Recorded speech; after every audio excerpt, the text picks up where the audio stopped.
Bonjour à toutes et bonjour à tous, bienvenue sur objectivemoto.com pour un nouvel essai. Je ne vais pas vous représenter cette veste dragster de chez Behring.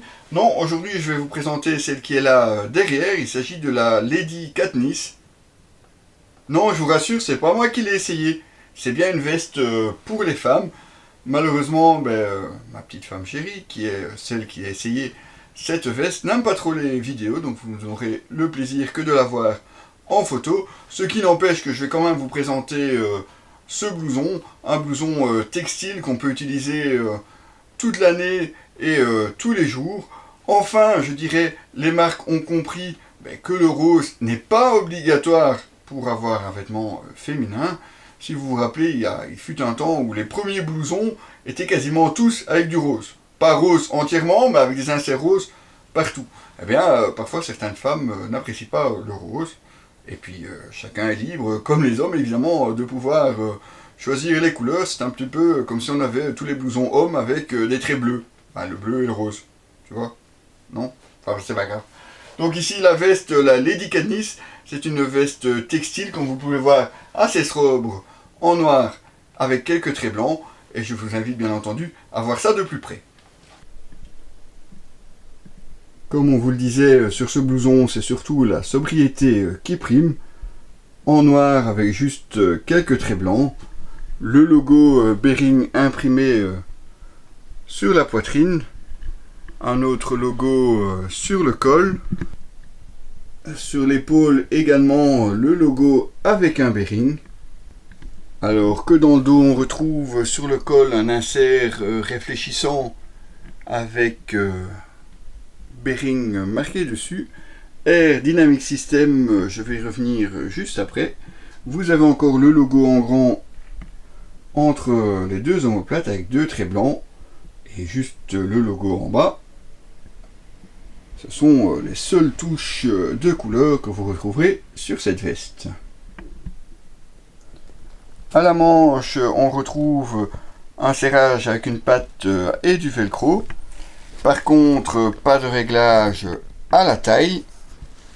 On retrouve une poche de chaque côté fermée par un zip. On retrouve aussi, et ça c'est pour pouvoir justement l'utiliser toute l'année, le AD système, donc le système d'aération de la veste, avec deux zips de chaque côté à ouvrir ou à fermer en fonction évidemment de ce que vous voulez voir entrer comme air dans la veste.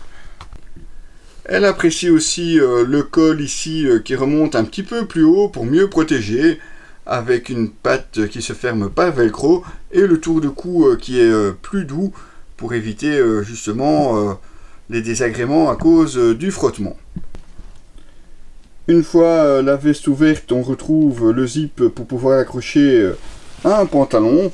On retrouve aussi une poche smartphone ici en haut fermable par un zip, et vous avez encore une poche portefeuille, elle qui se ferme par velcro. De l'autre côté par contre rien du tout.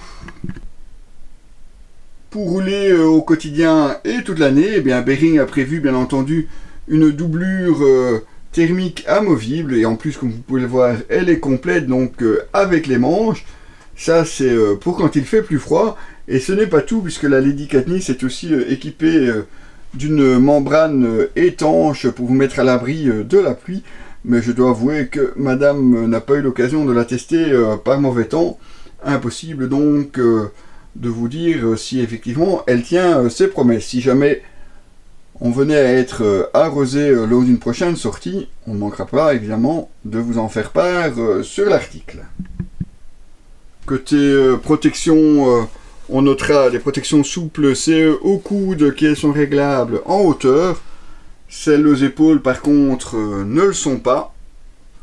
Il y a aussi la possibilité d'ajouter une dorsale. La poche est prévue, mais pas de dorsale fournie par contre avec la veste. Voilà donc une petite présentation de cette veste Behring Lady Katniss. Une veste, comme je vous le disais, qu'on peut porter au quotidien et toute l'année, quasiment toute la saison même, puisque vous avez la doublure thermique pour l'hiver et vous avez les ventilations pour l'été. Un petit détail, mais qui est vraiment très important, donc c'est pas vraiment un détail, je vous l'accorde, comme me le disait madame, essayez-la. On a mesuré directement sur son corps parce qu'on n'avait pas eu l'occasion de l'avoir en magasin, donc on s'est basé simplement sur les mesures à prendre et sur ce qu'on a trouvé comme tableau détail sur internet, et force est de constater qu'elle est un petit peu juste. Alors avec la doublure thermique c'est encore plus juste, sans elle ça passe, mais je dois avouer que comme elle le dit elle-même, pour avoir un peu plus de confort, je crois qu'une taille supplémentaire aurait été mieux. Donc si vous en avez la possibilité, essayez-la avant d'acheter. Parlons achat, eh bien, vous avez ici une veste qui vous coûte normalement moins de 190 euros, 190 euros pour nos amis français. À ce prix-là, je pense que c'est quand même une très très bonne affaire. Il faut évidemment rajouter la dorsale si vous voulez vraiment être équipé complètement. Mais vous rajoutez une dorsale et puis vous avez une veste assez sobre et qu'on peut utiliser aussi toute l'année. Et ça, je crois que pour ce prix-là, Behring a visé juste. Vous retrouverez bien entendu les photos de cette veste ainsi que son avis en texte sur notre site www.objectif-moto.com. A très bientôt les amis.